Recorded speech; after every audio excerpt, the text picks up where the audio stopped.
These are days when many are discouraged. In the 93 years of my life, depressions have come and gone. Prosperity has always returned. He wasn't born into power. He built it drop by drop. Before Silicon Valley had tech giants or Wall Street had hedge funds, there was John D. Rockefeller, the world's first billionaire. In an age of chaos and crude oil, he turned volatility into order at his peak.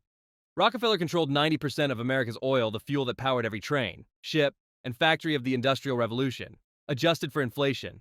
His fortune would top $400 billion today, more than Elon Musk and Jeff Bezos combined.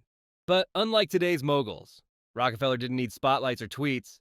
His empire moved in silence through pipelines, railroads, and political corridors, shaping the nation from underground.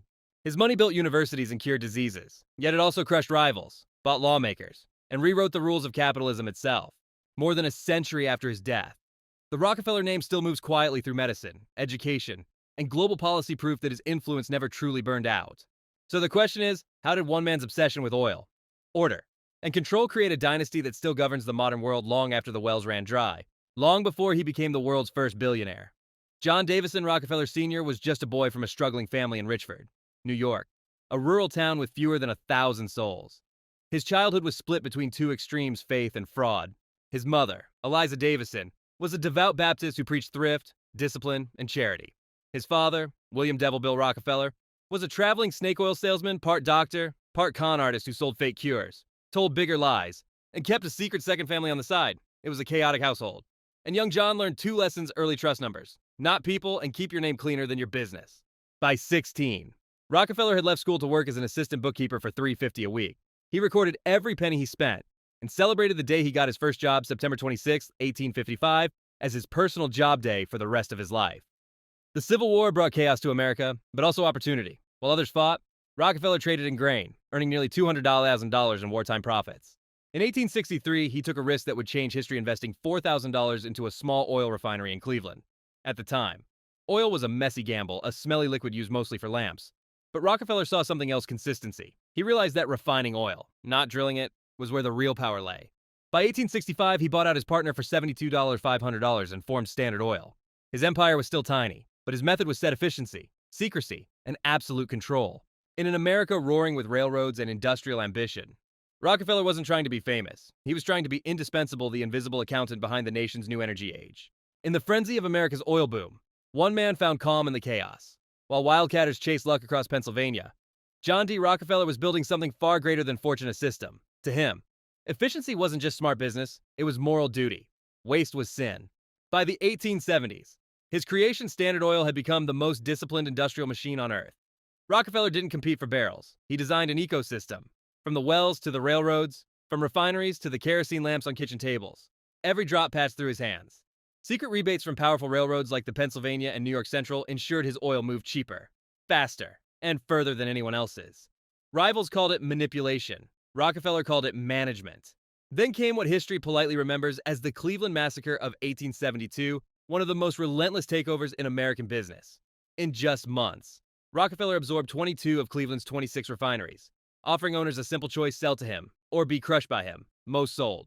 Within a decade, Standard Oil refined 9 out of every 10 barrels in the United States. Its octopus-like reach stretched across railroads, banks, and political offices. Every flame that lit an American home glowed with Rockefeller's shadow.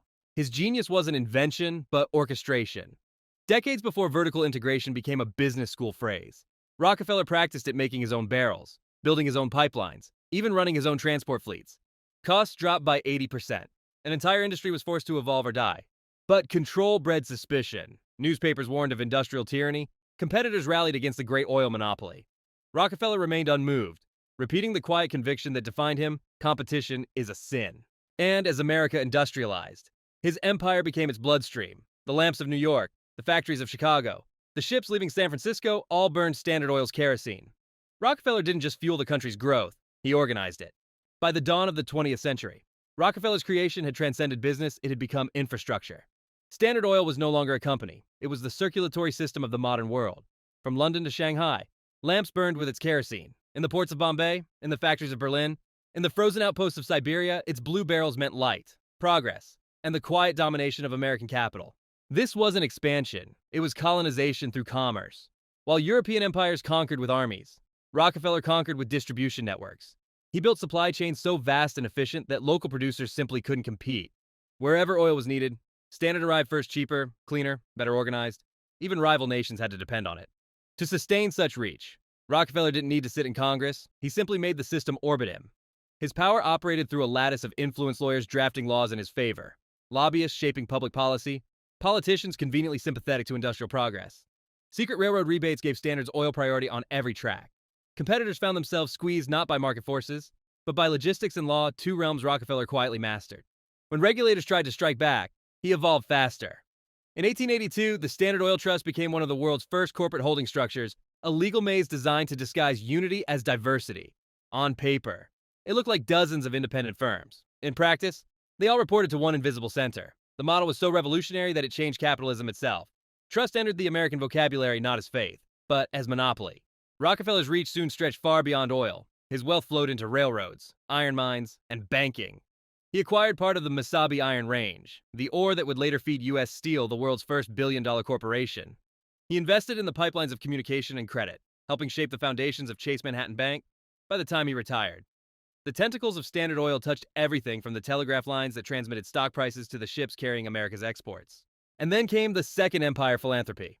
In 1913, the Rockefeller Foundation emerged not just as a charitable institution, but as an instrument of influence more subtle than any trust. It funded medical schools, laboratories, and public health programs across continents, building the modern model of global health governance. Campaigns against yellow fever and hookworm transformed Rockefeller from monopolist to savior, while embedding American scientific power in the developing world. Even today, echoes of its structure persist in how nations coordinate vaccines and research. To the world, Rockefeller became a paradox. The man who once extinguished competitors now dedicated himself to curing disease. The same mind that organized monopolies now organized philanthropy. As one journalist noted, he gave away dimes to children while collecting millions from men. Rockefeller's power no longer flowed just through oil barrels, it coursed through policy, diplomacy, and perception. His successors would refine that strategy, building relationships with presidents, funding think tanks, and later, through family foundations, influencing public policy under the banner of philanthropy. By the early 1900s, the Rockefeller network was more than a commercial empire, it was a parallel architecture of governance, shaping everything from global trade to domestic elections. The energy monopoly had quietly transformed into something much larger, a monopoly of influence. For decades, Standard Oil looked invincible, a fortress of profit, precision, and silence. But under the steel and smoke of its refineries, pressure was building. By the turn of the 20th century, Americans began asking a question that cut to the heart of democracy itself. How could one man own the nation's lifeblood? The answer came not from a politician, but from a journalist, Ida Tarbell, whose own father had been crushed by Rockefeller's pricing wars, turned her grief into investigation. Between 1902 and 1904, her series, The History of the Standard Oil Company, stripped away the myth of efficiency to reveal the machinery of control secret rebates, corporate espionage, price-fixing cartels, and takeovers that bordered on extortion. The book was about a cultural earthquake. Rockefeller became, overnight, the most hated man in America. Public outrage gave Washington its moment. In 1911, the U.S. Supreme Court ruled that Standard Oil violated the Sherman Antitrust Act and ordered it dismantled into 34 separate companies, among them Exxon, Mobil, Chevron, and Amoco. What was meant to destroy him instead multiplied his power. The market value of each child company soared, tripling Rockefeller's fortune. The empire didn't die, it metastasized. Still, cracks continued to appear. In 1914, at the Rockefeller-owned Colorado Fuel and Iron Company, striking coal miners demanding fair wages faced the National Guard. The Ludlow massacre left 21 dead, including women and children. The public saw not a titan of industry, but a man with blood on his hands. Rockefeller's response marked the birth of modern image management, guided by Ivy Lee, one of history's first public relations experts. He staged a transformation, visiting miners' families, smiling for cameras, and promoting his newfound philanthropy. America began to see not a robber baron, but a benefactor funding medicine, education, and global health. Yet, to critics, this was charity laundering, an empire washing its conscience in generosity. As the decades turned, new shadows followed. During World War II, investigators uncovered connections between Standard Oil's successor companies and the German conglomerate IG Farben, prompting allegations of trading with the enemy later.